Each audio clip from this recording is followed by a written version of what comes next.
How's it going, everybody? It's Mayor Tomorrow here. I want to thank you guys for coming through on this Sunday. I've been busy the last couple of weeks doing things in the real world because you guys should be in a position to do exactly what I'm doing right now. What's going on, Renaissance Man, running on Sun, Bishop. I see the Mont Perry at the bottom. Yeah, Simply Deep. Oh, Simply Deep. What's going on, man?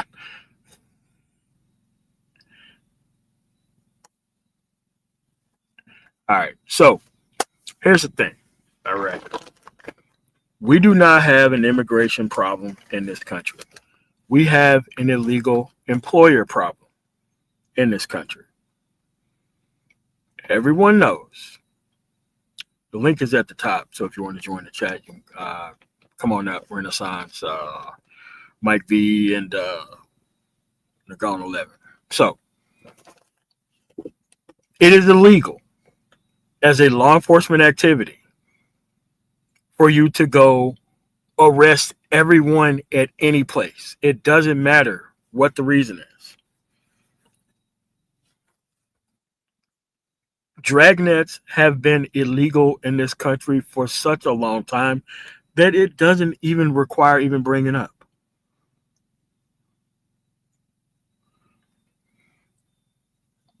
Here's the thing. With all these supposed immigrants being harassed, you would think that there would be all these so-called American citizens would be filling those jobs.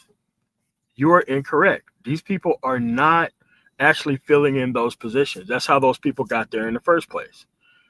All up and down I-65 from Kentucky, especially in Alabama, they have signs out. $18 an hour, $25 an hour, $30 an hour. No one shows up to work. You wanna know why? Can't pass the drug test.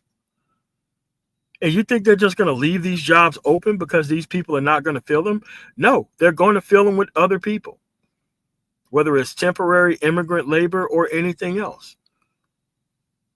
Yo, what's going on, Renaissance Man? Hey, what's up? Can you hear me?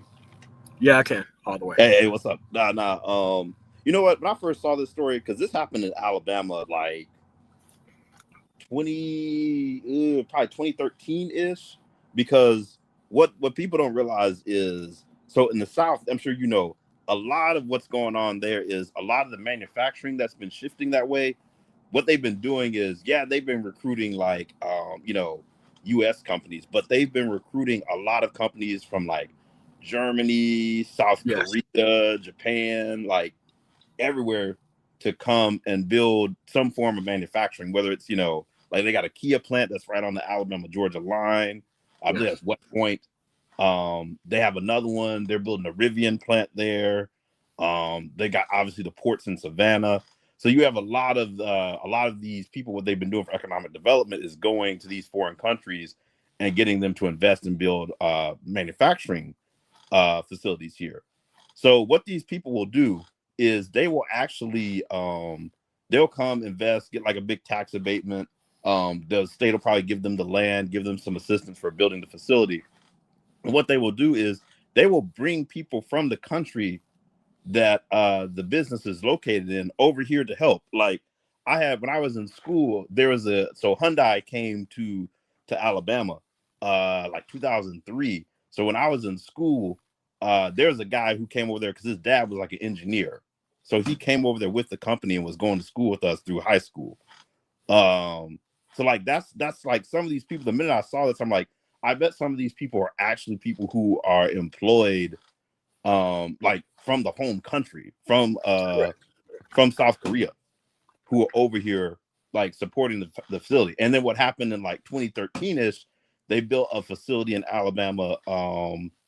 They built a Mercedes factory down in, near Tuscaloosa, and they literally had same thing, immigration crackdown. They literally arrested a Mercedes executive because he didn't have I think it was like a driver's license, U.S. driver's license or something like that. Like it was just one of those things, like boneheaded moves that like hey, these people are coming here trying to invest in your economy, and now you're going to go and raid and arrest, because they detained these people. They didn't even say like what ended up happening. At least I didn't. Correct. These Correct. people were And just that's a detained. problem. That's a problem to just show up and just want to arrest everyone at the facility. That's my point. The point is that doing a dragnet style raid for immigration and bringing all these people in and processing them, that's illegal. That's an illegal act. That is a Fourth Amendment violation on its face. Like, you don't even have to go any much further than that. Okay, It's just you're not. looking It's for a just person. That's fine, but you just can't show up at places and just start, okay, we're going to arrest everybody here who looks like that. Ain't how law enforcement works. yeah. Like I said, I'm sure behind closed doors, Kemp is not happy with this, because No, the of whole course. thing he is run on, like him, Nathan Deal, who was before him. They have all run on trying to be like pro business. Yeah. They've actually tried to stay away from the MAGA stuff as much as possible, because like Kemp, like Trump was trying to get votes down there in Georgia. They're like, nah, like last time around, like Kemp tried to kind of stay away from this guy, like distance himself. So he knows this is not a good look for, hey, when I'm going out trying to recruit more business to the state, because Georgia used to actually have used to be the #1 state for movie production, but now that's kind of retracted and fallen off. People have kind of like shifted back to California again. That was like 3 or 4 years ago. And go, you there? All right, we'll just keep going. All right, so what I'm saying here is that simple. Yeah, I'm here. Sorry, I was on mute. I didn't think you heard me. I'm sorry. Yeah, you got any comments on this thing? Well, before your comments, like in Ohio, they have a lot of Toyota plants, a lot of Mitsubishi type places, and when you go in there, especially Honda, you go in there, the management, nothing but Japanese people. Now, people on the board, people from the home country, 100% Americans. But when it comes to leadership, 100% of their people in there, most of those people don't even speak English. They're actually a separate part of the organization, but they run everything there, right? Yeah. Yep. Hyundai's the same way. Yeah. It's interesting because I have a friend, because, for a while I had a contract with Polestar, and now this guy, he works for Lucid, and they have a pretty, and they've taken over,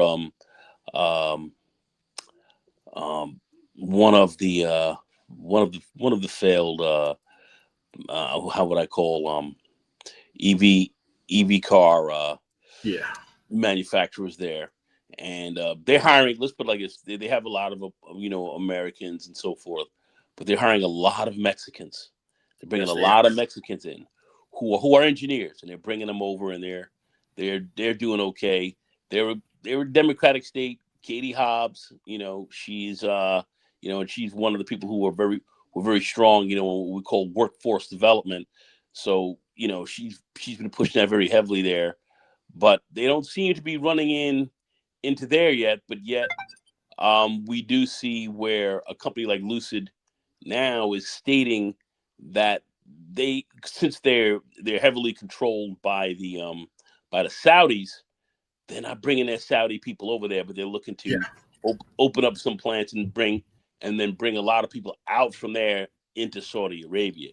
So looking at what's been going on, even companies like Lucid are saying, okay, forget about really trying to build a bigger brick and mortar in the States. We'll just bring everything over here to Saudi Arabia. So that's the look going on there. So and Lucid's maybe not such, maybe they're not a great competitor yet of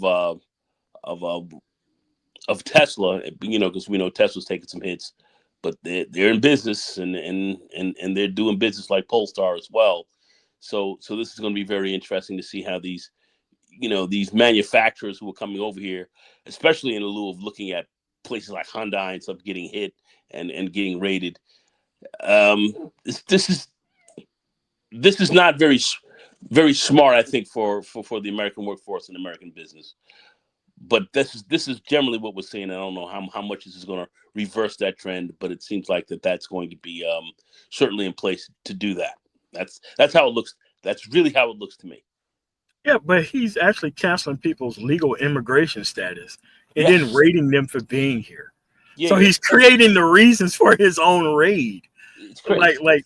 First of all, the raid is illegal, but he's creating the circumstances to where he can just go anywhere and just arrest whoever he wants to and just federally, just not even checking in with the local police or any of that other stuff. And it's just crazy. And it's like, they know those people are there. And it's like, okay, we're arresting immigrants, but we're not arresting CEOs of companies, right? Yep. And you would think if they're doing something illegal, the aiding and abetting portion of this thing has got to be something that is a prosecutable offense as well. Yeah, like I said, the fact that they just detained these people, like, it tells me once again, this is a dragnet. We're just going to go and grab anyone who doesn't look quote unquote American. Correct. And just process them through the system. They didn't say how many were guilty. They didn't say how many were innocent. The tagline is, we arrested 475 people. Now to the culture warriors, to the people who all of a sudden realize that they are an American citizen whenever it's other people's, being affected, those type of black people, right? So, when you have like the actual culture warrior aspect of trying to pretend that they care about the law and immigration, and it was like, we're talking about people who don't even work with their hands at any shape, form, or fashion, trying to take up for people who actually are working class, knowing damn well these people have never supported working class Black American citizens of no stripe at no other point in time. Yeah, it's like I said, part of this may be a strategy for headlines too. It is. It is actually. Yeah, because Trump was always like, you heard the reports, I think like a couple weeks ago, that like Stephen Miller and all these people were complaining because they wanted to deport 3,000 people a day, or arrest, and it was like they were getting like maybe 1,500. So, yeah, and remember, Trump, like, these people cut a deal too with Trump. They were like, hey, like, if you are a big business, like chicken farms, some of these agricultural farms, like corporate farms, some of those, they were like, hey, like, we need these people. You can't come and raid these places. And what it does, it really stops people from actually moving their actual manufacturing base over here. Like in the past couple of weeks, I have been doing a lot of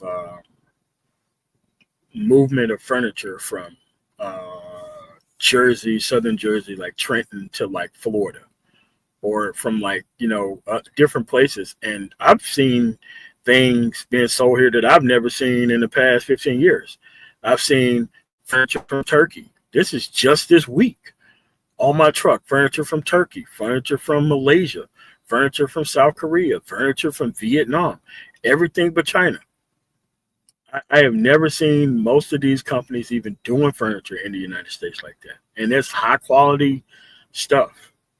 And they're paying a pretty penny for it too. So it just doesn't make any sense that having these type of raids and having these headline-based things when you're causing a problem that's not even there, which is ridiculous from the outset.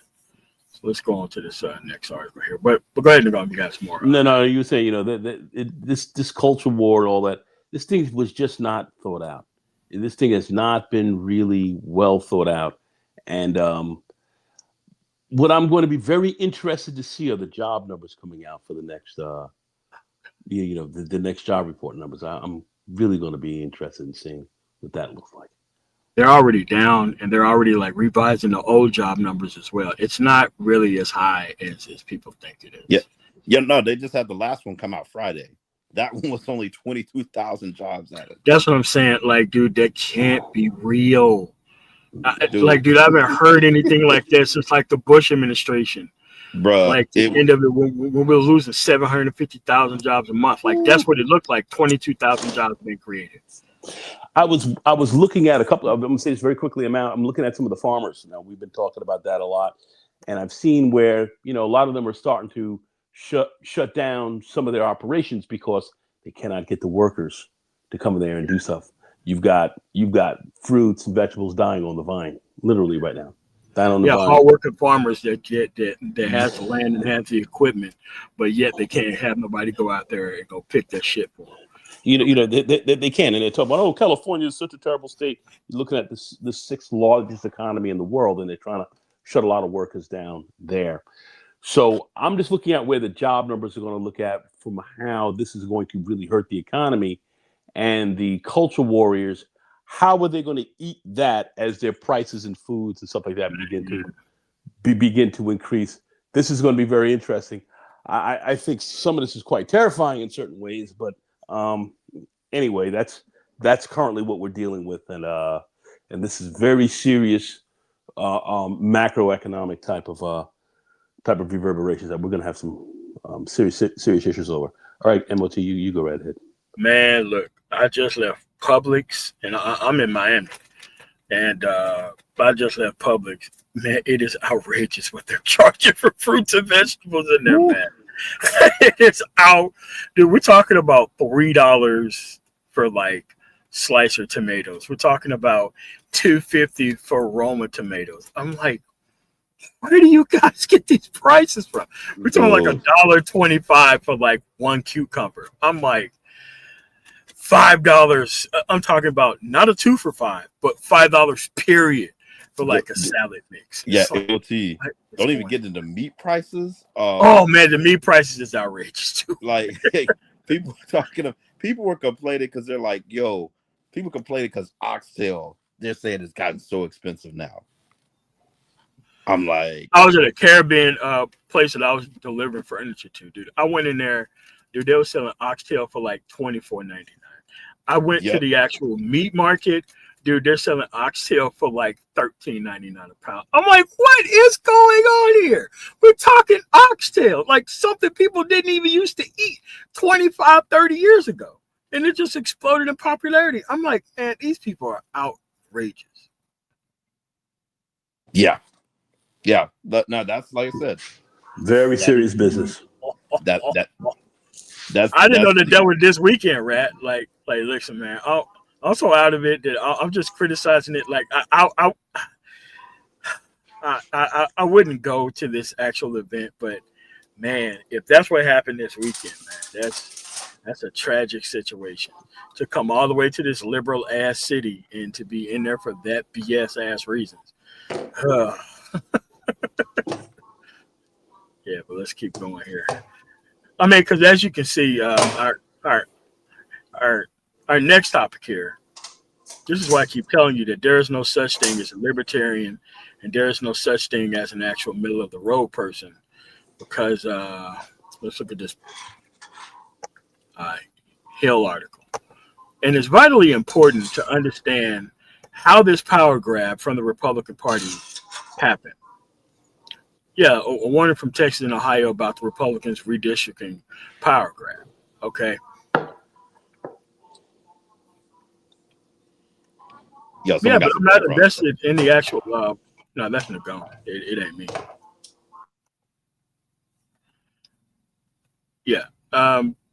Yeah, but the stock market has nothing to do with the overall economics in people's actual area, though. Wait. No, it was down. The other day, when that jobs report came out, the market was down 500 points. The market was down. Gold was up. Yeah. People, like, there is no way that after that jobs report, dude, it was down like 500 points on Friday because of that jobs report. Like, we'll see what it does Monday, but Trump is sinking the economy. This dude has literally taken an economy that they were working basically 2 years to try to have a soft landing. He's literally crashed it in about 6 or 7 months between these tariffs. I mean, he was given a good economy by Obama, and he ruined that too. Yeah, exactly. But he didn't do it in 6 months though. This one he's done in 6 months. So that's why I'm just kind of like, this thing is kind of in free fall. I know they're talking about everyone was excited for a rate cut with the Fed, but I'm like, yo, you still have inflation. Like, that's what these people don't understand. The Fed has a dual mandate.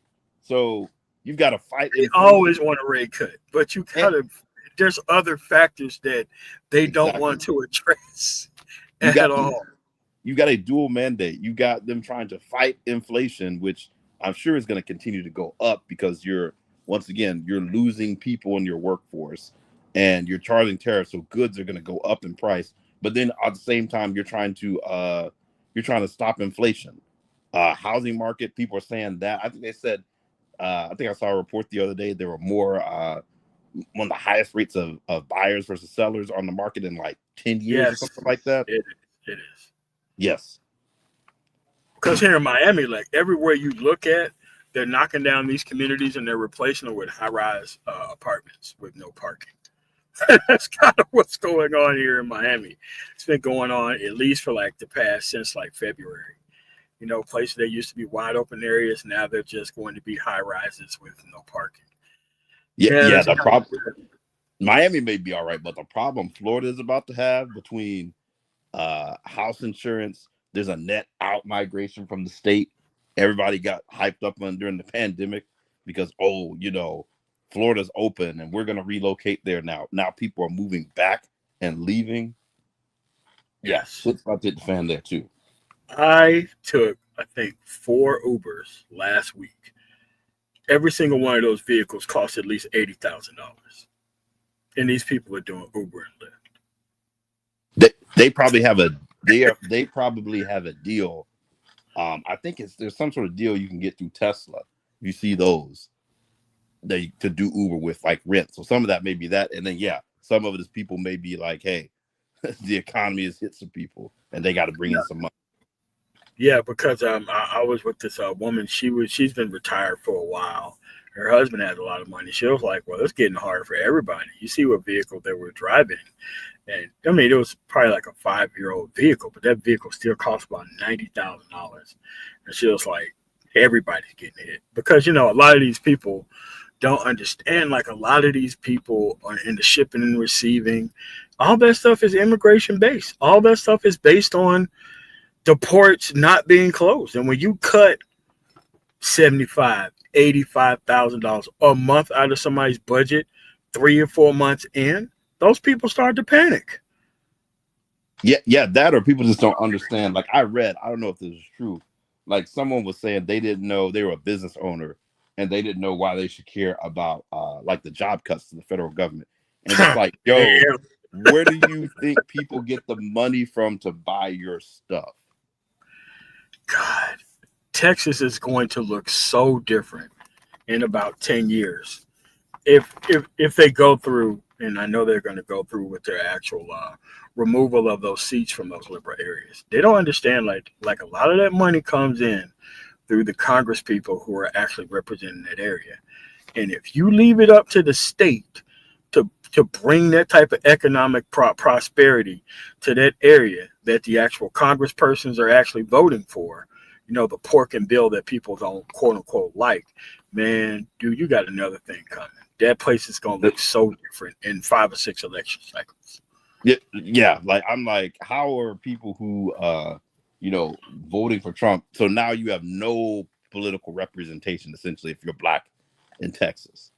Yes. Like everyone, unless they win, has essentially been removed at the federal level from their seats.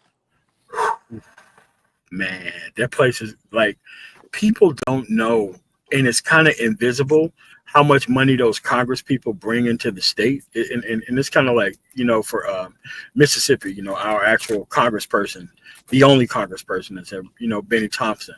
He brings a lot of money into the state that pays for a lot of things in that state.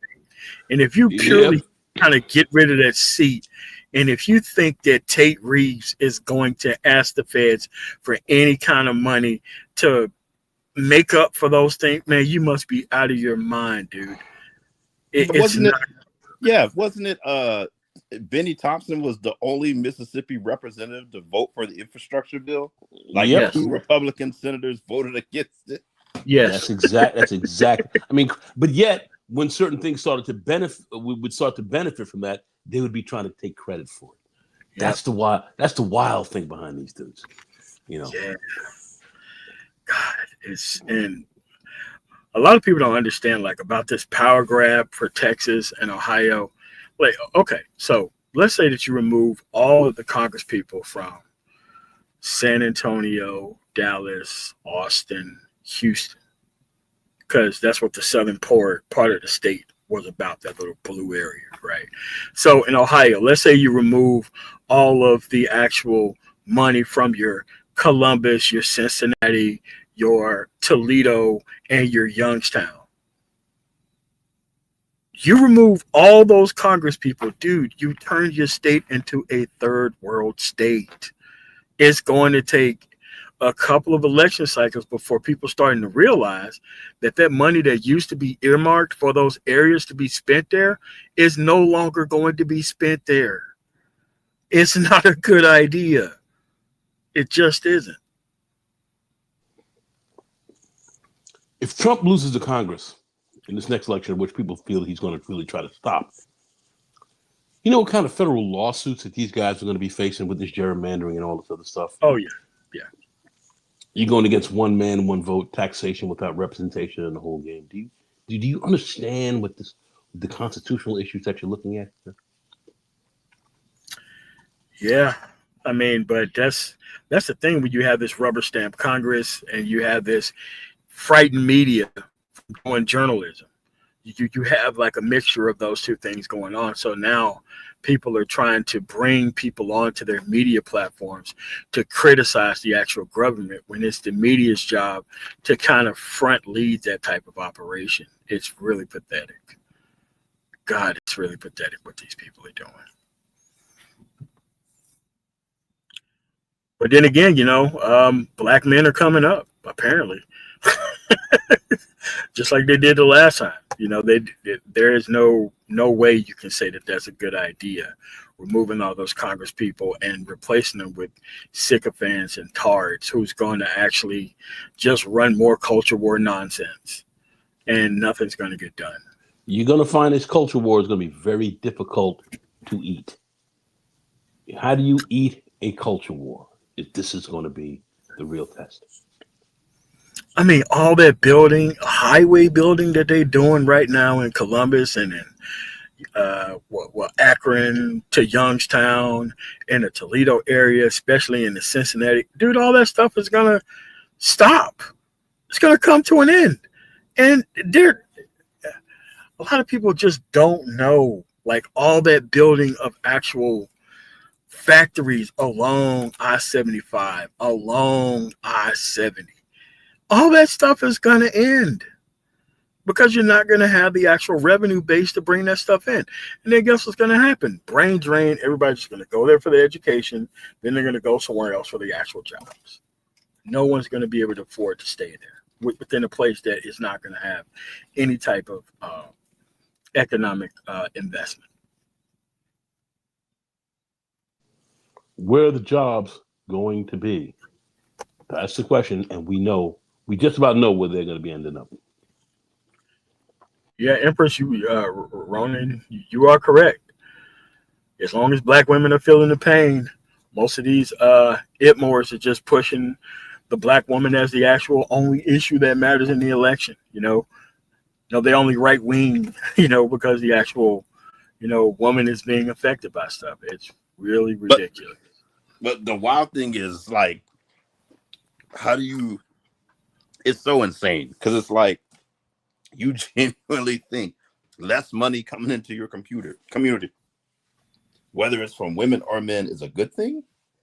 Like I don't know. Maybe I'm wrong. Maybe I'm naive. But I don't know if you would see these red pillars on the white side celebrating white women losing jobs. Maybe they would. Nah, white dudes don't do no shit like that. Nah, no. I mean, like a lot of these dudes are couch dudes too. Like they don't want their women losing jobs because they are part of the actual process of benefit. So what they do is they kind of head fake. You're not supposed to use the government, and then they turn around and use the government. Nonsense that they do, man. I hate DEI, but my wife's a silent partner in my company. Yeah, or but I'm you a know what? silent partner, and it's a company. No, I'm a disabled vet, so I'm for all that type of spending. But when it comes to these black people, I don't know. Like just the type of nonsense going on. What's going on, Shonda? Unbelievable the amount of ignorance, the amount of pure ignorance that we're seeing out here, and it's not paying off. And a lot of these guys are silent. You see them moving over to other things. They're not talking about any of this stuff. I'm telling you right now, in 2026, when these cuts starting to hit, I mean, I'm telling you, it's gonna be like King of Kings, no lamb's blood on the door. You're gonna be hearing people scream from house to house. Like, what do you mean that my parents are going to be kicked out of their nursing facility in this conservative state? She's always been able to stay there. Like, okay, all right.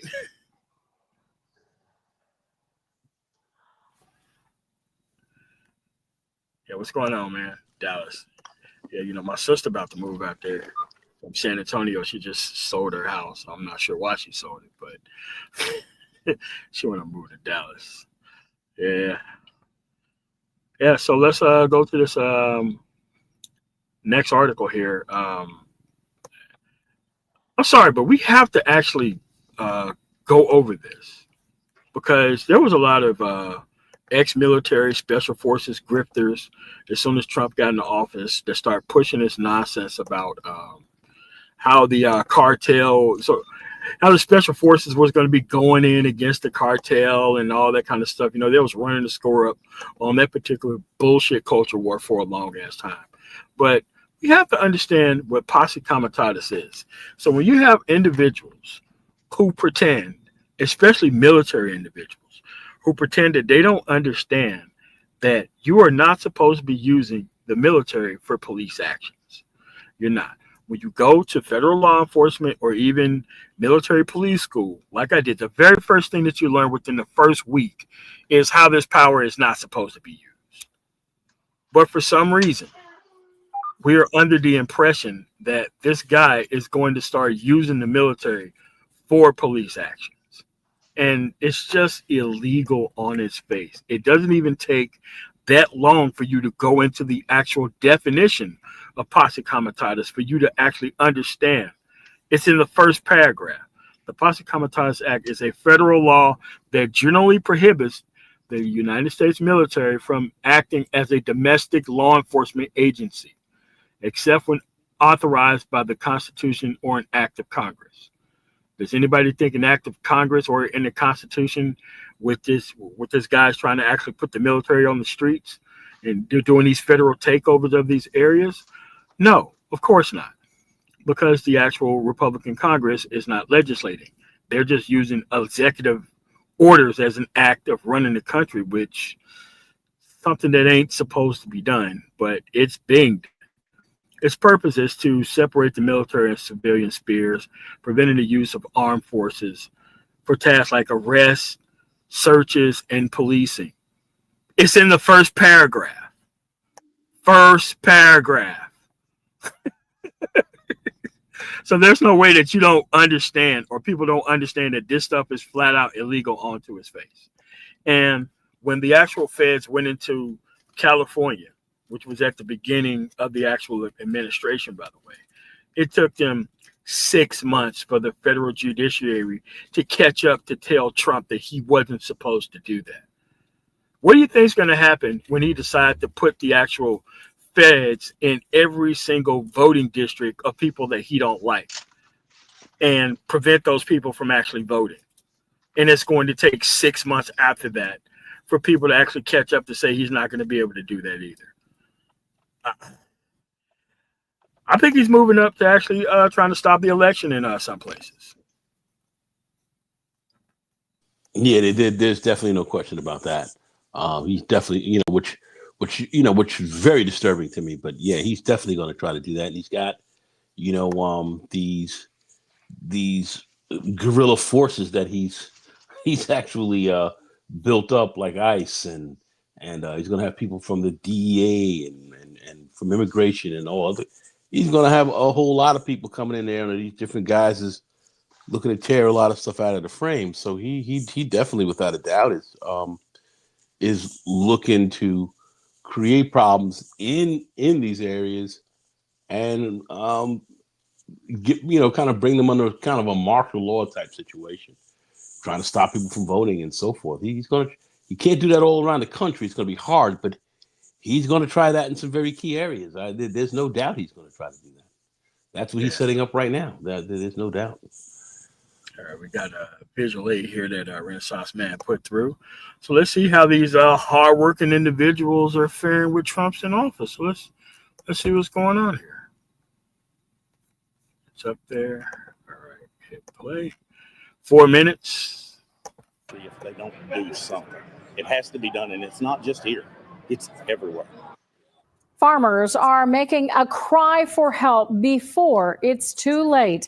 Countless farmers gathered to speak to representatives of Arkansas leaders to share the urgency that something needs to be done about the current state of farming. Jake Tester was at the meeting and now joins us in the studio with more. Jake. Many farmers spoke up at the meeting, and the message was straightforward. They need help, and they need it now. Mr. Trump, you looked at me, sir, and you said, I love you. Mr. Trump, I need to see the fruit of your love. Farmers in crisis align way out the door of the Woods Chapel Baptist Church in Brooklyn as hundreds of farmers from not only Northeast Arkansas, but from across the state came to voice their concerns about the current state of farming. Representatives from U.S. Congressman Rick Crawford, U.S. Senator Tom Cotton, and U.S. Senator John Boozman's offices were in attendance to hear those concerns. Among those farmers in attendance was a farmer in Woodruff County, Chris King. He told me this was his 39th harvest, and he has never seen it as bad as this. And I've never been as worried as I am now about whether or not my kids and grandkids will be able to carry on. For King, the main problem starts with the fact that they can't sell for profit. I just would like to see somebody help us get our markets back. We need our exports, and we just need to be paid for what we do. And that's not happening. And we're in real trouble. But that is not the only issue. King's wife, Melissa King, and farmer in Biggers, Arkansas, Scott Brown, said they are struggling to afford the cost that is needed just to take care of the farm. The prices that we're getting now are prices like they were when we were children, and what it costs for us to farm is astronomical now. I mean, the price of a combine when we were kids was, in the 20,000s, and now it's 100,000. I farm 800 acres by myself. I can't afford any help. I farm with paid-for equipment. All my tractors are 50 years old, and I can't hardly make this deal work. How's the guys farming 5 and 10,000 with 20 hands and $1 million combines and $1 million drills going to make it work? But for Brown, there is something that rounds out all the issues that they are facing: the tariffs. I think the tariffs are the ice cream on the cake of a perfect storm. When you try to sell a product, okay, U.S. soybeans leaving New Orleans without the tariff to China are cheaper than Brazilian soybeans at the current market. But when you put the tariff on top of them, Brazilian beans are cheaper. So how can this be fixed? In the short term, they have no choice but to mail us a check. No, I don't know a farmer that likes the check program. Nobody wants to take No choice but to mail us a check. Nobody wants to lose everything. Long term, we have to have options, markets, and places to sell our product. Now, those representatives in attendance will be taking these concerns they heard to Washington, D.C. to share with the government leaders so they can try and find a way to solve this problem before it's too late. Reporting in the studio, Jake Tester, K8 News. Jake, thank you. Northeast Arkansas representatives of Senator Boozman, Tom Cotton, and Representative Crawford released the following statement saying in part, quote, "These reforms and investments, once implemented, will help address economic challenges and natural disasters to preserve family farms. Our delegation will continue to work closely with them, state leaders, and the Trump administration to help address their concerns and protect Arkansas's farming heritage and outlook, end quote. Cut the check. Cut the check. What the hell did that statement even say? Dude. Oh, MOT, there's one more. I dropped. Yeah. Go ahead, drop it. This fucking dark white Tariq Nasheed motherfucker was like, what the fuck is going on here? Okay, so what's going to help? Well, cut the check would help.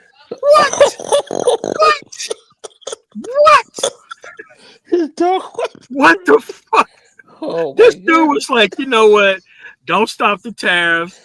Don't do any of that shit. You know what? Hey, look, man, just give me a fucking check. That's what's going to help right now.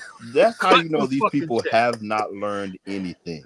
They haven't learned. Nobody said take the tariffs off so I can get my market back. Just pay us. They said cut the check because that's the only thing that they can see right in front of them. This shit is like the Statue of Liberty play or the fucking double reverse. This motherfucker was like, you know what? Nah, just cut the fucking check. Oh my god! What is he talking about? Oh my god! Like, dude, you don't get no checks cut out around here. Man, this dude was like, you know what? Cutting the check sound really good right now. We begin tonight with hundreds of struggling Arkansas farmers pleading for emergency federal funding amid a farm economy crisis. Channel 7's Andrew Mobley attended a meeting between farmers and federal officials earlier today in Brooklyn in Northeast Arkansas and has more tonight. Andrew. Almost everything that could go wrong for Arkansas farmers did go wrong this year. And it's so bad that many are facing bankruptcy or even the closure of farms that have been passed down for generations. A dismal global market and plunging commodity prices mean there's little to no hope of breaking even for many farmers, even as sky-high input costs rise because of inflation and now tariffs. Not to mention bad weather earlier in the year. This time last year, the rice price was about 40% higher than it is now. The inputs costs have gone up. So after a horrible year last year where most farmers in Arkansas Delta lost money, this year's going to be worse. Though President Trump's big, beautiful bill provided a much-needed update to safety net subsidies for farmers, they won't see those federal dollars until late next year, by which time some have projected that as many as 1/4 or even 1/3 of Arkansas farmers will face bankruptcy or be forced to leave the business amid the crisis the American ag economy is currently in. It's already taken its toll this year. I'm a sixth-generation farmer from Newport, and we made a decision to go out this year. In the spring.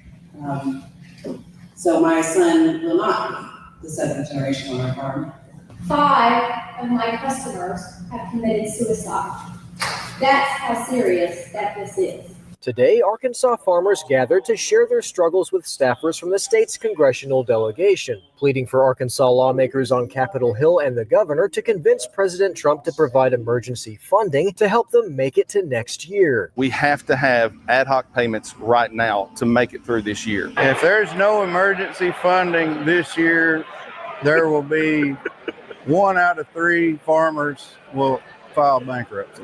Their cries for help did not appear to fall on deaf ears. We're going to take your message. We're going to get it back to D.C. We're going to do everything we can to get you the help you need. Until the federal government steps in to save them, farmers have no one to turn to but God. Farmers, in my opinion, and it's only my opinion, are closer to me than anyone else on this earth because we deal with your earth every day. Dear Lord, we're hurting, dear Lord. We can't help what's happened to us.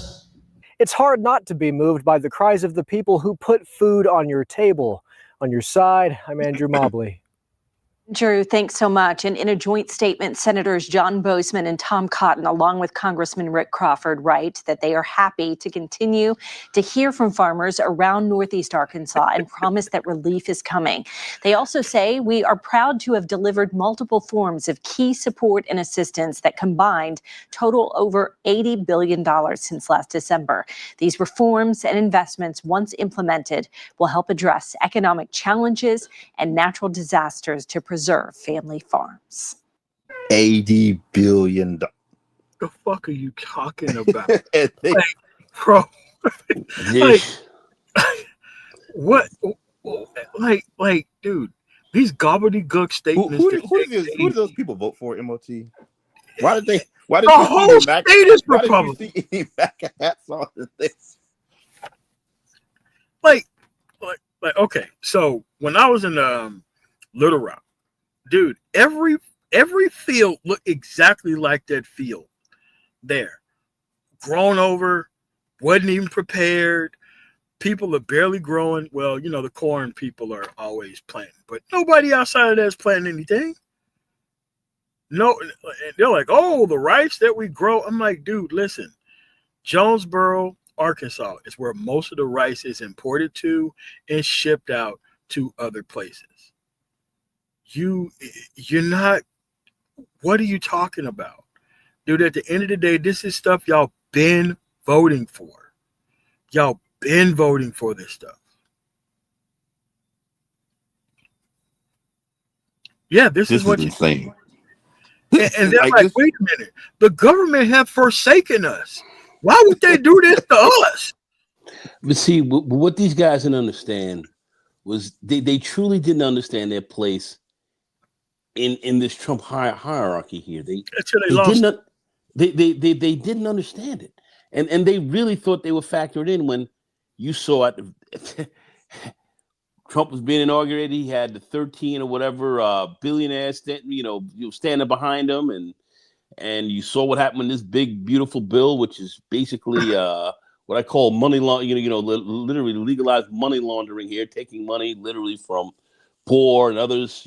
Those that need, and like farmers and everyone took your money and gave it to them and washed it out for them to run their programs, and you've gotten torn out the frame over this culture war that you guys actually bought into, and now you're sitting here, dark white ninjas, talking about cut the check. They may as well have a guy up there to read Thompson up in there now. I mean, I don't know what they can have for themselves, Tariq or whatever. This is what they need now to come out here and start screaming, because these guys are not dealt in. They're dealt out of this. They're out. They're out. I don't know if they're going to still stay with them or do whatever, but they're out. They took a hit with 20. They took a hit with 20 on the board. Who does that? I mean, for they're not getting it. They're not cutting the check. And what I'm looking at now, I'm almost thinking maybe they want these guys losing all this property and their farms and so forth. So maybe the corporate game can come in, clean a lot of this stuff out, maybe build. That's exactly who built all this farming. That's exactly who built all this farming. Exactly, corporate. The larger corporate entities come in here and build whole new tracts of land for other purposes than that, and move these guys on out of here, man. Let the banks all that grab money their shit. from the actual farming administration go toward these quote unquote new farms that they just picked up for pennies on the dollar. What's going on, Quizzer Prince? Dude, how do you sit there and you don't understand like how this works? Like, how do you not understand? Like, this sounds like someone who just figured out what a tariff was on November 7th. Yes. Like, it's just like, how do you genuinely think, oh, we need to get our markets back? You can't just go and give your customers not no one else's market, just their markets back. Fuck everybody else. My market needs to come back. You know what? We don't even need no market. Just cut the fucking check. That's pretty much what he said. That's exactly what he said. That's exactly. Now these are the same people who I'm sure exactly what he said voted against black people getting any sort of relief. That's the whole thing. And black farmers at that. Black farmers. And see, they were mad because a lot of those guys were mad that the black farmers won their case and got and got some of their money back during the Biden administration. Biden, they ain't do nothing for no black people. What are you talking about? Look what happened over here. But black farmers got I'm gonna call it they got reparated. I mean, not not at the levels that they really needed, but they did get some money for being cheated, stolen, torn out by these unscrupulous other white farmers that said nothing. Now here they are getting torn out the frame, and they're talking about cut the check. You cannot make this up, man. You can't make this up. And Trump did it to him. Same guys took your vote and did it to him. Why is he going to cut them a check now? Dude, America is becoming greater and greater as these complaints are coming in. Great. Once again, the level of and once again, these people would vote for him again. That's why I'm like, you can't save these people. Like, no, you can't. You're gonna have to let it run its course. These people are gonna have to lose their farm and go do something else because, like I said, part one wasn't enough. They wanted the rerun, even though he laid out exactly what he was going to go do. Even though the economist said this is going to be horrible for the economy, people said, "Oh, I'll sign up for that." Didn't care.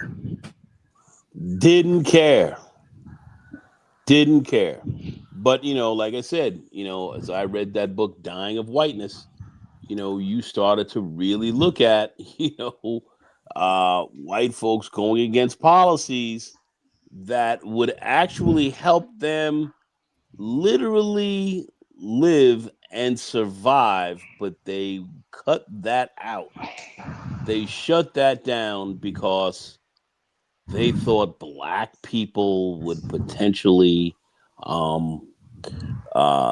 blacks and others would benefit from those programs. So they literally would choose death. Choose death is a situation in the book. John Metzel, goes into, who's a doctor, goes into a deep situation with a person who he interviewed, who ended up dying of he had a liver disease that was treatable because he drank and all that, and decided, I'm not going to back up, I'm not going to take the ACA, I'm not going to vote for that, I'm not going to go for Obamacare, nothing like this, because we got freeloaders and freeloaders and and immigrants and Negars, who were on this, and we're going, I'm not down, so we don't need to have it. And died literally of a disease that could be treated and he didn't have the coverage to get it treated. The guy said he'd rather die than welfare recipients and welfare queens get the same health care he did. And he died anyway. You can't help that. Which is totally misinformation.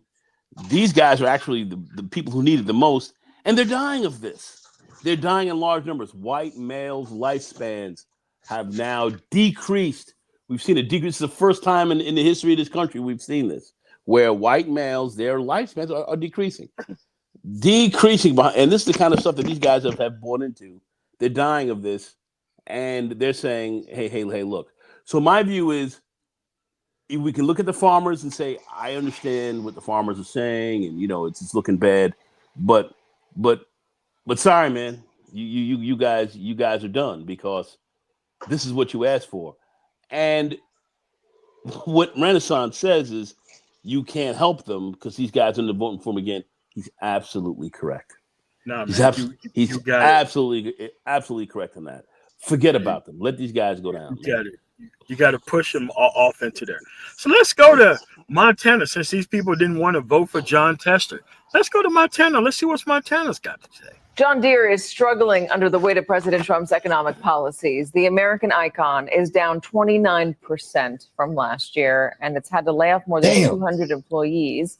As the manufacturer reports, tariffs have cost them $300 million, with $300 million more by the end of the year. Now, former Democratic Senator of Montana, John Tester, he is a third-generation farmer who's been running his own family farm full-time alongside his political career. He's now an MSNBC political analyst, and he is on a John Deere tractor for us today.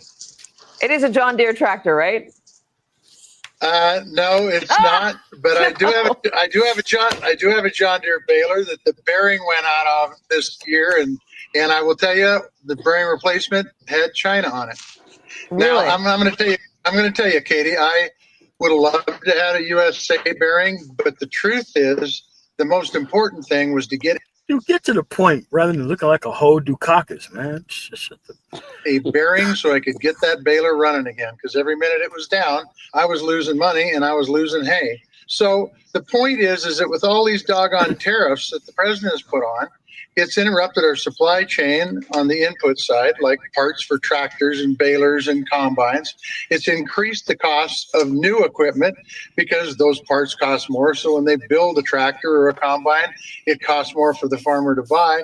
And then on the other side of the equation, because of the trade and the tariffs, a lot of our customers have said, the heck with the United States, we're not buying your commodities anymore. So things like hard red winter wheat are at an all-time low for the amount of price we get at the farm gate.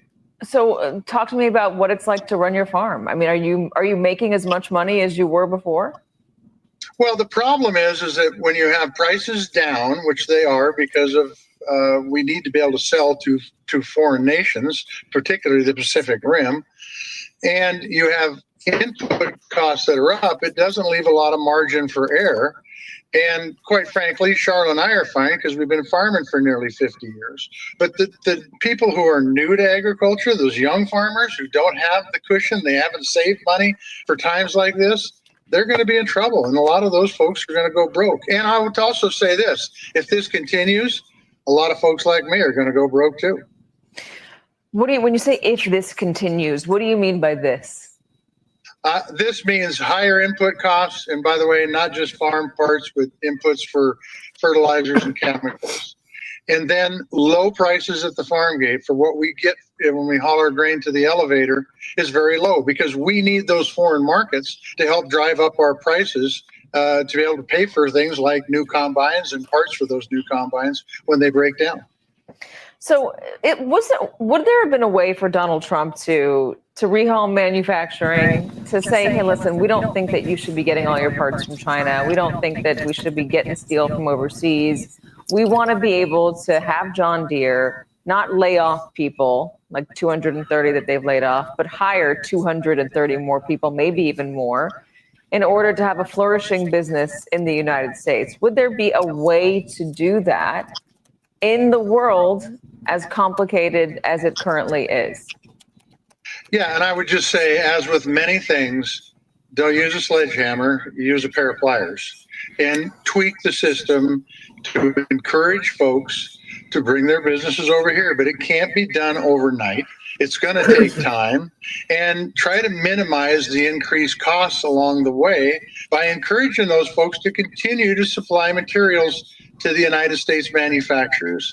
And I think that's how you do it. When you walk in and say, look, we're going to put 10 or 20 or 30 or 40 or 50% tariffs on folks, it kind of turns them off when you say, well, we'd like to sell you some grain, or we'd like to sell you some lentils, soybeans. They're going to say, what the heck, man, you're torching us on one side. We're not buying your product on the other. And farmers get caught in the middle, and then we end up in a tough shape. But no, they should have done it slowly, not overnight. And then it wouldn't have caused the disruption it's caused. I wasn't quite sure what this shot would be like of you working out in the field today. I thought maybe you were just going to be, sitting next to a tractor, showing it as here's what a tractor looks like, Katie, you New York City gal.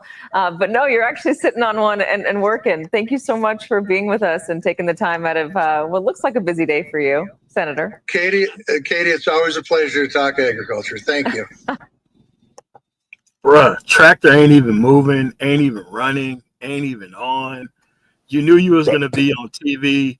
Man, what is this Dukakis shit, man? Bro, you ain't even got to look like that. MOT.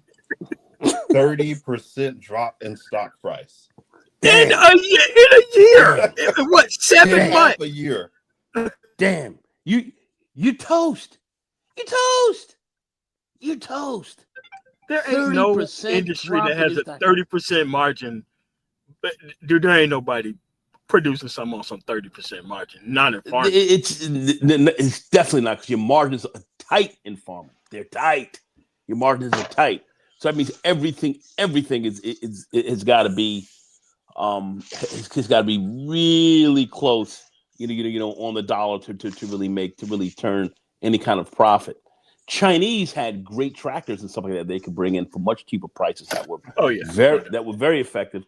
that Trump threw these tariffs on, so now you can't get even electric, solar powered tractors, cheaper. all types of stuff. Oh, they compared to a John Deere, you're coming in from 1/3 the price. 1/3 of the price. Not to mention too, with John Deere, don't forget about right to repair. Yes, right, they do. That's and right. How you got to basically take it to their dealership and pay their people whatever they charge to repair your tractor. Yeah, which is a whole ecosystem that they create, within themselves. So they keep that going. But the problem of it is now, they're going to be hurting themselves because a lot of these guys are going to go out of business. They're going to go out of business. They're going to go out of business. Going out of business. Farmer can do 300,000 worth of sales that he has with respect to the product that he's farming. 300, he could do 300 grand, no problem. But what is he going to take home after his expenses, everything that he's got to pay for to kind of get that product out? He may come out with 20 grand out of it on top. Now, that's just tariffs. That's just tariffs. And the tariffs, the immigration piece. Tariffs tearing him out the frame. He's done. And then as far as workers are concerned, you have these people. I kind of laugh because I just look at this YouTube a little bit. You see these African people coming up, and they have these videos on. Yes, these farmers are crying because Black Americans won't come working on their farms. All I know this is all done to get you to jump in and look at the videos, but they're cracking because they're saying, look at these guys.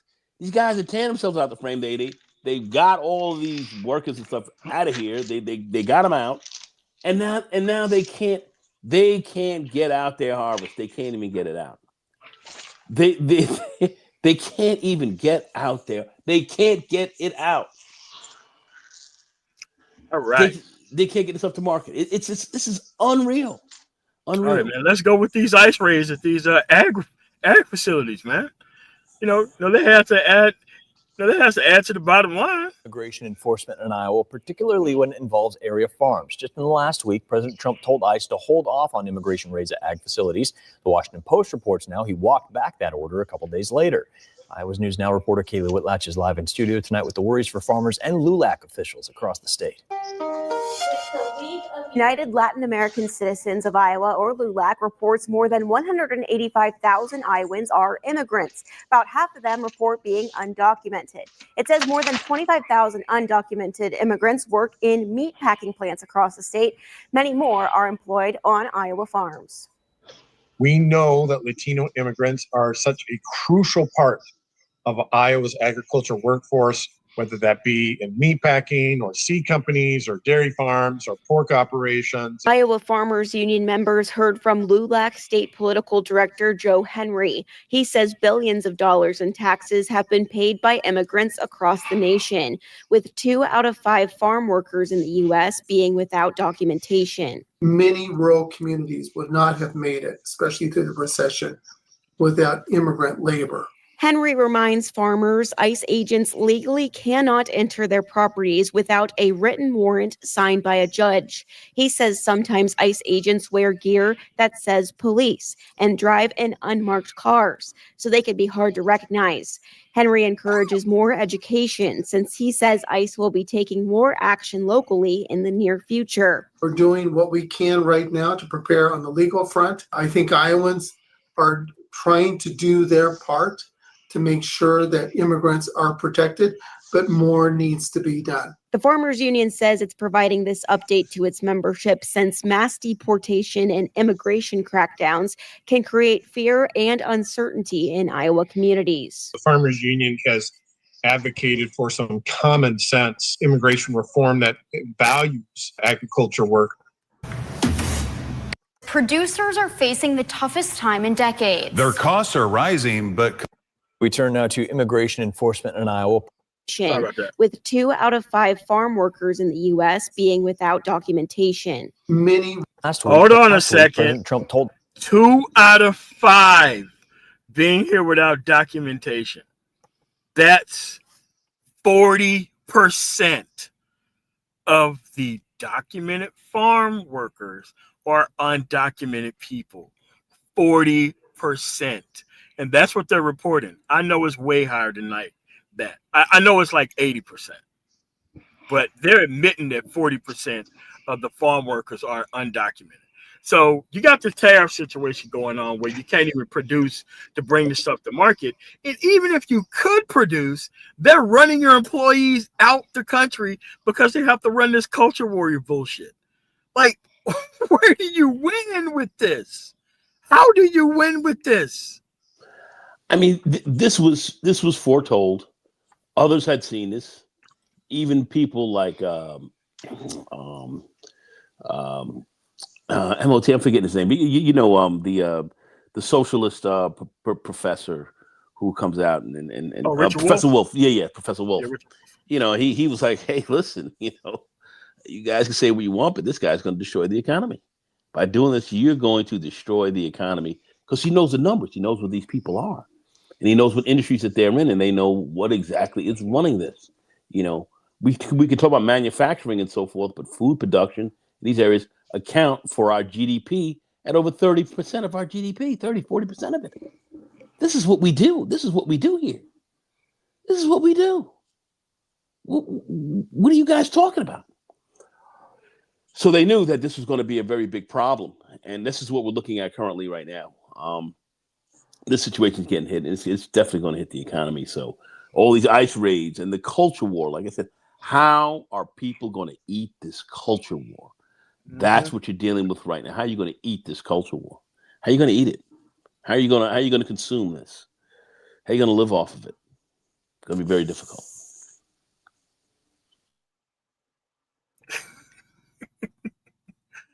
Oh man, and it's like, why is it that these people are just now figuring out in 2025 what the downfall would be if the government actually did get cut? You mean to tell me for the rest of their whole lives that they had no idea if they cut the government that they was going to be the first hit, since they're the ones so independent upon the government? Unbelievable. So let's go to another one of these states that actually voted for Trump. Yeah. Right now, Nebraska has all sorts of challenges are cropping up for Nebraska farmers. The Nebraska Farmers Union says producers are facing the toughest time in decades. Their costs are rising, but commodity prices are falling, meaning they can't really turn a profit, and that's hurting the rest of the state's economy. Channel 8's Jake Holman joins us live after talking with a local farmer. Jake, what'd you find out? Yeah, Rod, Sophia, the GDP numbers for the first quarter of 2025, which is another tool, a measurement to estimate the size of the economy, it does not paint a pretty picture for the state of Nebraska here, and in large part because of the largest industry, which is agriculture. Now, tonight we hear how one farmer is coping with these challenges. With the interest rates where they are right now, it's putting everybody into a bind. Bill Landon is one of the many farmers in Nebraska who's in a tight spot financially. According to a report from the U.S. Bureau of Economic Analysis, Nebraska's gross domestic product fell more than 6% in the first quarter, tied with Iowa for the largest decrease in the nation. And it's because of losses in agriculture. When I first started farming in my first year farming after my wife and I got married in 1974 was we thought if we could get over $3 for our corn, we didn't know what to do with all the money we could have. And now here are talking $3.60 to $3.80, and even $4. It's right at or below break-even costs. Prices have dropped for corn, soybeans, and other row crops. Meanwhile, the costs of farming are going up. And so here you look at the input costs of all of the fertilizer, all of the chemicals, all of the insurance, all of the seed, everything else, plus the price of land, especially if you're a renter, have an enormous amount of money tied up in a crop. According to the Nebraska Farmers Union, those raising beef have been doing well, but crop producers are taking it on the chin. Union President John Hanson calling this the worst financial time for family farmers in decades. Landon says one of the ways he's balancing this out is by cutting back on purchases. If you haven't been able to put some of your own equity into the farming operation, it makes it really, really rugged. But Hanson feels this issue in Nebraska should be of a national concern. It is not in our country's interest to see family farmers and ranchers who produce our food and fiber go broke. That's not good for national food security. It's not good economics. It's not good conservation. It's not good for the future of America. Where were these guys ahead of time when Trump was talking all this crazy? And Hanson also says he plans to. Who did they vote for again? Where were these guys? Where were these guys, man? Bro, we trying to make America great again. Trying to make it great again. What the talking shit about Kamala? And she had a plan for these people? And these people are sitting here complaining? Twice. I mean, this is unbelievable. They wanted concepts. They wanted concepts of a plan. Concepts of a plan. He took your health care. He took away your farming. He said he was going to do it. And where were these guys? Where were you, buddy? Where were you? Where were you, guy? Where were you, my guy? I mean, this is unbelievable. This is unbelievable right now. This is an unforced error they did not have to have. Man. MOT, Let's go ahead. go This is unreal. Ohio. Let's go to Ohio. These tears are delicious. Let's keep going. No tariffs. China was open for business. What would you sell your crop for on a normal year? Well, good afternoon. Thanks for having me. I'll tell you what, $9 is right at cost of production, as you said. Certainly we'd like to have 11. We'd always like to have more. But with what we have on the ground now, with all of the prevented planting acres here across the United States, particularly in the Eastern Corn Belt, if we had that kind of production loss that we're going to be showing in soybeans, we would have been way higher than $9. But certainly we've lost our biggest export market, and that was China. And that's weighing on prices.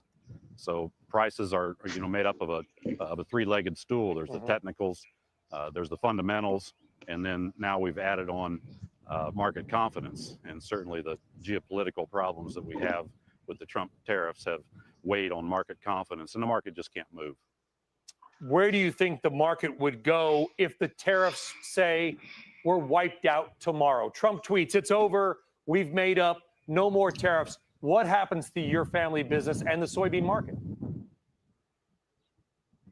Well, again, I'd hesitate to speculate on the market, but again, we need to get rid of this political turmoil that we have, the uncertainty, and that's what's holding the markets down now and continues to hold them down. What the fuck are you talking about? What? How are you need to getting get rid of uncertainty? How is Trump going to get rid of uncertainty? That's what the dude thrives off of chaos. What brought the fucking uncertainty? He brought this shit. I mean, is this schizophrenia? It is. That dude is mad than a motherfucker. Talking. I'm lost here. MOT like said, what's going on here? What? I think we need to have a word from our sponsor, Destiny's Child. We need to listen to some Destiny's Child because these people are actually asking for this.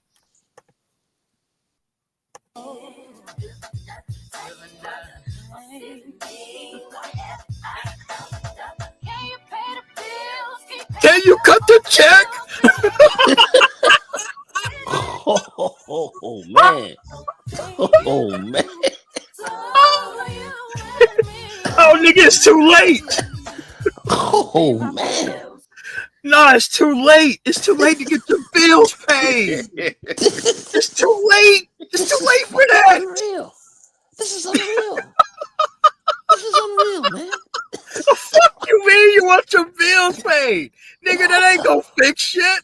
The fuck you mean? What are you talking about? He made Where? America great again. And these Holy. motherfuckers, can you pay my bills? Can you cut the check? What is going on here? He made America great again. God. I'm listening to this. I cannot believe what I'm hearing. It's like I can't believe what I'm hearing. All this crap. 6 months before, we heard a whole different game. What are we hearing from these people now? Every economist told you what was going to happen. They told you. Still didn't listen. And these same guys who are sitting here now claiming, let's cut the politics. Buddy, you were balls deep in this shit. Mixing it, stirring the pot. What are you talking about? And now you're sitting here. Go ahead, Inquisitor. I honestly believe this is what they want. They want everything. I've been saying it. That's all everybody that's sitting around. They just waiting for the government to cut some check. They don't care about nothing else. They just send me a check. Whether it be the farmer, whether it be somebody in the mama's basement, wherever it may be, they just want a check. They don't care about nothing else. They don't want to learn how stuff work, how the government work, and the same ones that I'm down here in Florida myself. I'm up here in Ocala, and way up there. Way up there. But I would hope you touch on the ICE raid at the plant in with the South Koreans. I mean, I heard the dumbest video by Tariq Nasheed talking about that. I'm like, dude, Hyundai is a South Korean company. I worked for a Japanese company when I first got off active duty. God. It was a Japanese company. They had Japanese engineers over here on work visas. Of course, they're going to have their people over here working. It's a South Korean company. Talking about, it's taking... Dude, what are you talking about? It's a South Korean company. They made a deal with the government to have Hyundai produce over here to give us some jobs, and they can have some of their people over here working. That's the dumb. And you putting this out here to our people? Come on, man. Hey, come on. You. I'm like, really. I mean, at this point, I don't think they've learned a lesson.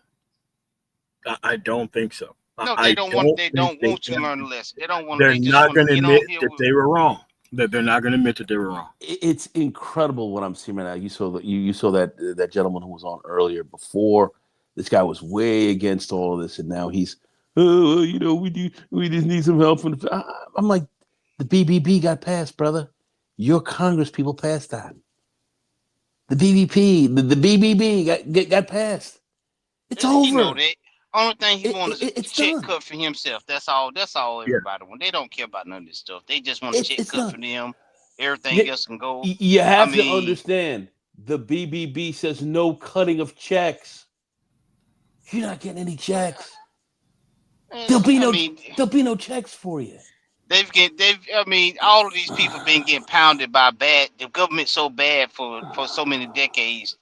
That's all they've eaten off of. They've been subsidized and backed up by the government since day one. Damn it, since day one. I mean, I got buddies that do hopper bottom. They struggling. All behind. They struggling. Used to be they working. They home 3 days out of 7 days. Oh well. I mean, MOT. Play Destiny's Child one more time, please. Thank you. Run that back one more again. because they are talking about the good for nothing type of brother and Donald Trump. Run that back again, bro. Yes, and it is quite their fault. It is. Whose fault is that, Don? Oh man. MOT, come on, man. I mean, the good for nothing type of brother on the dude that they voted for. Actually, they knew what this dude was. They didn't give up. I'm curious. Well, all the red Maga hats they normally wear. Hey, man. MAGA is quiet up in I there. heard no hats, man. I ain't seen no MAGA up in there. Let's get a They're word from they're our regular not concerned Hannah. American citizens now. They no longer a MAGA. They concerned about the country right now. They're silent. Decades they've been saying F the country, F everybody. We just, but now all of a sudden they worried about the producing food for the country. No, you just you coming up with some sob story so you can get a check cut. Tom Cotton and the other senator from Arkansas did not show up on purpose. They wasn't gonna come to that massacre. They know they They're not about to get their ass whipped over these people, man. no. Them same two-way people, they gonna start.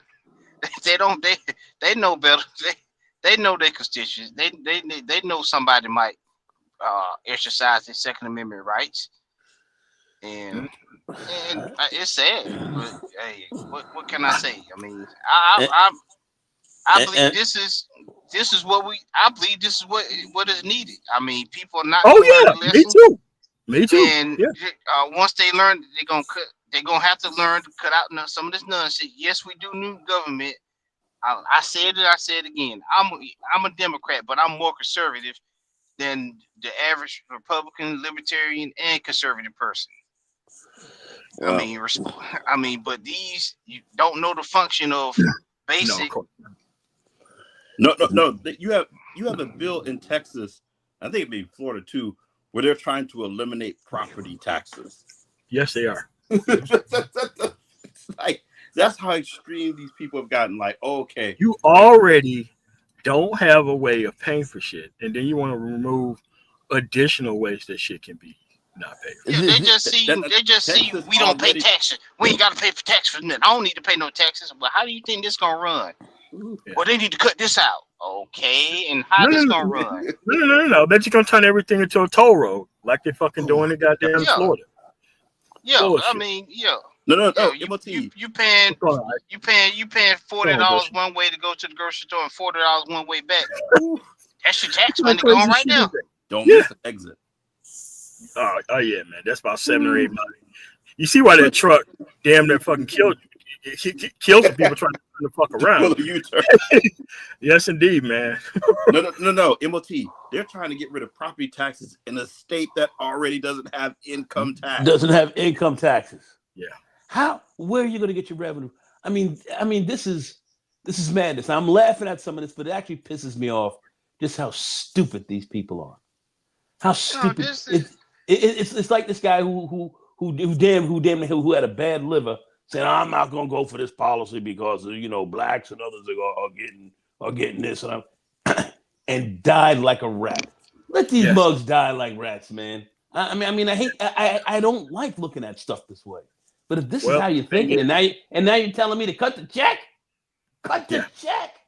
What? I hate looking at it, but hey, what? It don't bother me. This is what you want. I mean, fellas, cut the check. This is we going back to pre-World War II days where the government didn't do nothing. Hold on 1 second. Cut the check. I heard that.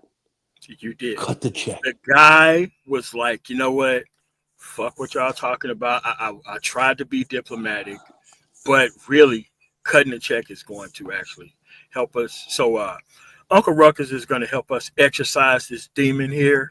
So hold on a second while I play a little prop. Shit. We must use these tools that the great God has given us to fight niggas. A whip, a noose, a knife, stick, a branding iron. These things strike fear into a nigga's heart. A job application. Avoid conversation with the nigga. The nigga will lie. The nigga will make excuses. He will use words he don't really know. If he gets really desperate, he may start to rap or dance. You all testicles and no shaft. Oh, yeah. What happened to your shaft? There is powerful niggardry at work here. Who in the hell are you? Nigga, my name is Reverend Father Uncle Ruckus. No relation. In the name of white Jesus and all great white men who have come thereafter, I command our black nigga soul back to the depths of hell. Is that all you got, nigga? Oh, no, nigga. That's just the tip of this iceberg. Read, nigga, read.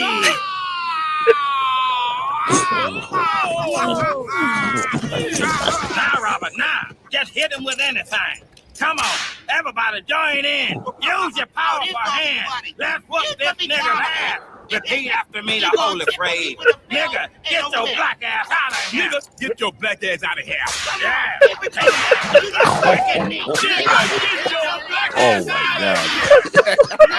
Oh my God.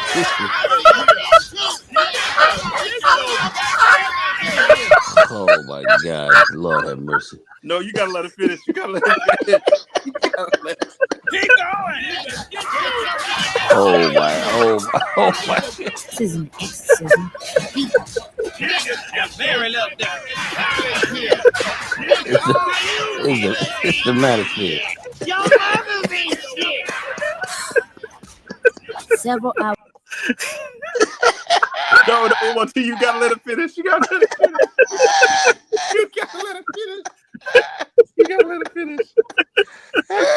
Oh my God. Oh my gosh. It's nothing but a fucking ass whooping is gonna fucking help these motherfuckers. Nothing but a fucking ass whooping is gonna help these motherfuckers out here. And here's the thing. They about to lose everything. And they still won't admit that they made a motherfucking mistake. They still don't want to admit that they voted for a fucking billionaire that took away their way of life. Not nobody who was gay, not nobody who was black, not nobody who was fucking Latino. This white grifter took all of their shit away. And they said cut the check. This shit this is unfucking real. Like unreal. It's like Stephen King made a statement that in the next few years, few decades, they pretend like we didn't vote for him. Yes, all of them. Yeah, about like Bush and the Iraq thing. We didn't have nothing to do with that. I'm an independent. You know, you see that Bush Cheney 04 sticker still on the back of their fucking pickup truck. Man, these motherfuckers ain't learned shit. Fuck them. Nope. Hell no. Y'all going all the way through this shit.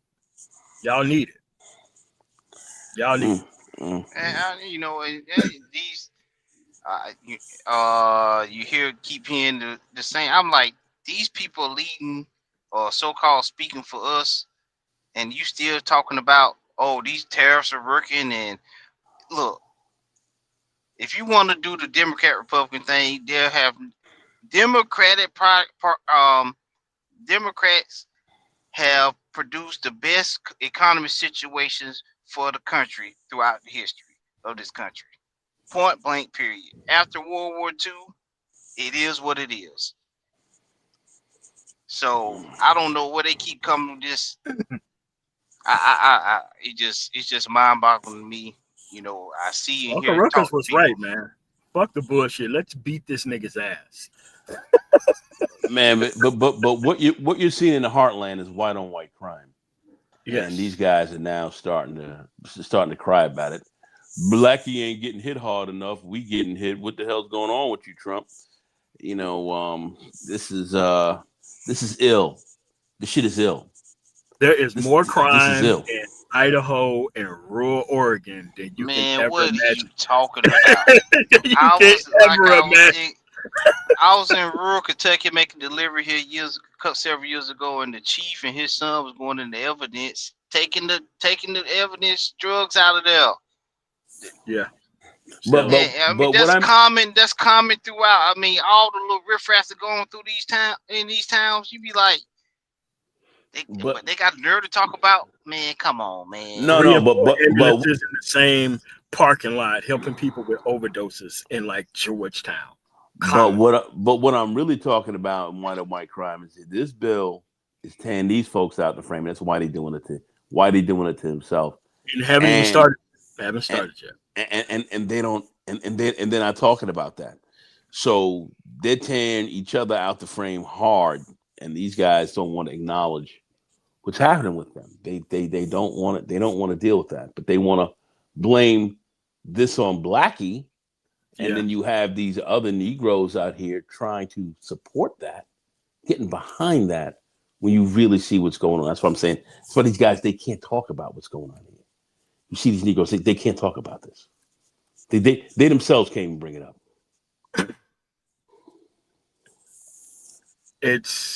What are it's the so Democrats crazy. doing? They ain't. I know most definitely they ain't doing this. But hey, And this is I don't know. what the other issue is. And it's like these people are in states that is reliably Republican, have been that way 20, 30 years. They have no one else to blame here. Deep red. We're talking about states that haven't gone blue since Jimmy Carter. Or Johnson. Iowa, you can cut them a little break, but Nebraska, Idaho, them. I mean, Oklahoma, they ain't never. They been red ever since the beginning. Hey. But everything can be fixed. The only thing you got to do is bail them out, right? Cut the check. Yeah, just cut the check for them. Cut the check. That's not gonna bode over well for some people. Just telling the government to cut the check for them. I mean, everything was working just fine until this guy went in there and destroyed it. After he told you he was gonna do it. But hey, the Itmores right now is turning up the volume on, running Keisha up the flagpole again. Why would they talk about politics? There's a bunch of people who live in California. California is, trying to get back those actual seats that the domestic terrorists of actual Texas wanted to actually take away. Dude, that's an attack on the entire country, not just against California. When you decide that you want to take economics away from liberal areas, that's going to hurt those areas eventually. And ultimately, we're going to find this later on as time comes out. They're going to find this unconstitutional. So, they're going to have to deal with that as well. But this is what we have going on currently. You have these other folks here in this so-called sphere who have nothing to say. Who have nothing to say about any of this. Making little stupid videos about Cory Booker getting engaged or married. What they got to do with anything going on? How is that going to help out, the current situation? You have nothing else, but I don't care who Cory Booker talk to. I hope he be happy. But they do. But they do because they can't get a woman. So anybody who's celebrating any type of success relationship wise, dude, they can't stand nothing like that, man. BA, this is money laundering. This is a crime what these guys are pulling. Oh yeah. This is racketeering. You gotta. What's going on, BA? This is a crime. What's going down? But anyway, you got to congratulate people on sticking with the Keisha bashing content through all of this stuff that is going on. But this actually pretending to be conservative stuff, yeah, that's going to run out pretty quick in the coming months. I'm going to tell you right now an indication of the economy. Now, right now, FedEx, UPS, DHL, normally right now they have the bids going out for the actual upcoming holiday season. And so I've heard about this. Somebody else talking about this. Do you know none of those companies have sent out not a damn thing yet? It usually starts at the end of July. No one has ever seen them not ask for extra help by now, and it's September. And literally the season starts the day after Labor Day. So if they don't need any help and they're actually doing layoffs right now, what do you think that's going to happen to the rest of the economy coming soon? That's going to hit everywhere else.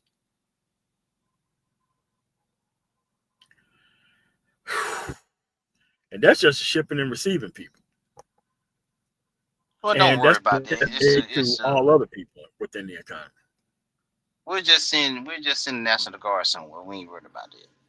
Yeah, don't worry about it. We need to round up some Mexicans at some plant or something or other. We'll just send them there. They can just look at the Coliseum. The good news come from the Trump Coliseum. Yeah, we just round up some Japanese next that the Japanese had a plant built over here, and just so American can have jobs, we made a deal with them, and we'll just round them people up, send all the engineers back to over there too. It might deport them to South America, And Inquisitive Prince, look, they're shocked and surprised that a South Korean company would actually hire South Koreans at their own company. Who would have thought? Hyundai is a South Korean company. Hey man, sounds American to me. Hyundai. Or like Michael Carr, you say Hyundai. But you can't have your South Korean engineers over here working to make sure the product is built like they want it built. What's taking jobs away from? I'm like, well, good gracious, maybe when I worked at Hitachi, the Japanese shouldn't have sent. Like when they built machinery, no, it's gonna be built to our specs. That's the way it is. Now we hire y'all American workers to work over here, but all the engineers and stuff, they was Japanese. Okay, fine. We got some jobs over here versus them making it over there and sending it over here. But no, that ain't good enough. We want them engineering jobs. Can we have some South Koreans working here? Considering this a South Korean company, out of them auto manufacturing plants. You know how many people work there? The thousands of people. And you talking about 500? Come on, man. Listen, man, that plant in Ohio for Honda is so big. It is unimaginable. Massive. It's bigger than my whole town. Yes. And the type of economic boom that happened once that plant moved there, Marysville is becoming bigger than Columbus because they're building so much stuff out there. That's where we're at, man. But shout out to the people in the Black Manosphere who actually keeping the Keisha content high and keeping these dudes lost. If it wasn't for those guys, we wouldn't be able to separate off and have conversations like this. So, okay, quick question. Yeah. And this is something that I challenge these guys to look at. How is black male unemployment going up at this period? No, it says it's all-time low. With all the that's not unemployment and black boys. Dude, that's yesterday's Griff Nagone. Black boy and black boys. I ain't heard a thing about black boys. What? Not one. Since we don't have to worry about the Democrats, the contract for Black America and the 21-point agenda should be passed with flying colors right now. Oh, I mean, but they taking black jobs, and I'm like, come on, man, you taking black jobs. But black women, they're celebrating black women losing $100,000, but black male employment is going down. None of these people about the boys that these people the boys. Man, you hear some of these guys? That's what I'm saying. Nah, I'm not gonna say what I want. Nah, I'm gonna leave that alone. Nah, man, it's all covered under automatic stolen. Yeah. No, I'm not gonna say that. Mad about the National Guard going somewhere. Oh, hold up. Okay. But yet, like you say, you got the National Guard going into your city. You say it's okay, and everything else. Well, I've seen some folks in Chicago saying if these people come through, we gonna deal with them. So you have some of that talk, but you have others saying, well, it's a good thing that they're coming into my city. Black holes like black masculinity and all this. And this is what these. All right, man, I'm done. I'm done. Yeah. All right, man. So you got anything else, quiz and friends, before we get up out of here?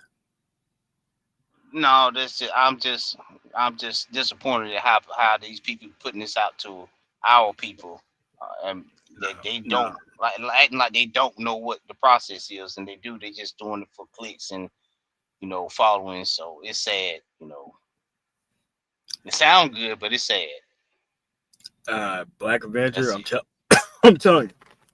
The feds going to Chicago, something like that is going to happen. You've seen Posse Comitatus said explicitly that you cannot use in the actual civilian law enforcement, civilian military personnel for civilian police actions, but they're gonna do it anyway. I mean, it's been an act since 1878, but somehow this needs to be repeated to people. So, Renaissance man, you got anything else? Nah.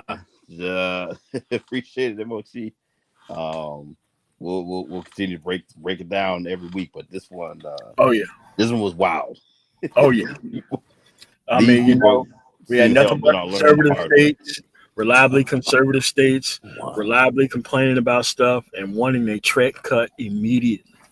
They wanted to be reparated immediately from their actual bad decisions. Fucking real. Yeah, you cannot make this up. I'll catch you guys later. You got anything else? We'll get up out of here. Thanks for inviting me up, MOT. Appreciate it. All right, cool. I want to thank you guys for coming through. Politics is definitely important because it just shows you how your area is going to look after a while. And Texas, getting rid of all those people out of all those blue areas, Texas is going to look a lot different in like the next couple of election cycles when none of this money coming in. There's going to be a brain drain to the blue states. I'm like, look, this is something that they got to go through, and you got to let them hit the floor. No rescue plan. So with that said, I want to thank you guys for coming through. Man, tomorrow you guys have a really nice rest of y'all night. Peace.